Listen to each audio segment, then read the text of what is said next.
Kathleen can't tell you her last name, but she wants you to know her story. I was pregnant at that time. If I give birth in China, I would get a lot of trouble. It's the story of so many Chinese families torn between a government policy and faith. After having her first daughter, Kathleen dodged the government-mandated birth control. And in 1998, when she became pregnant with her second daughter, she knew she would be forced to go against God's will. So when I got pregnant, I must be do abortion, no choice.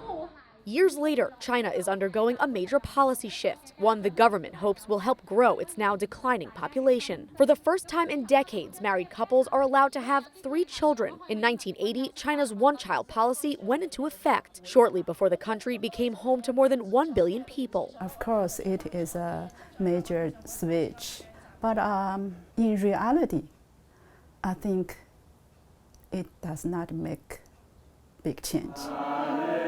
Sister Monica Gann, the pastoral associate at St. John Vianney Church in Flushing, says while much of the world views the third-child policy as progress, Chinese people, especially Chinese Catholics, do not.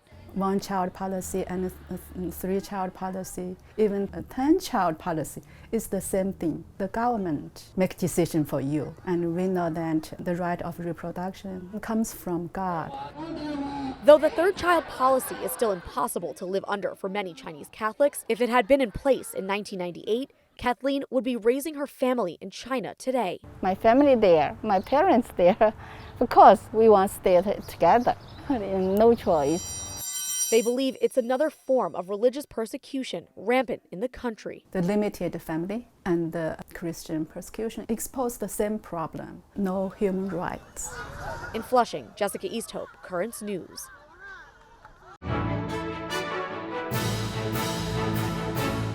If you're watching Currents News on YouTube, be sure to hit the subscribe button and click on the bell to get updates to all of our newest content, because we are putting your faith in the news.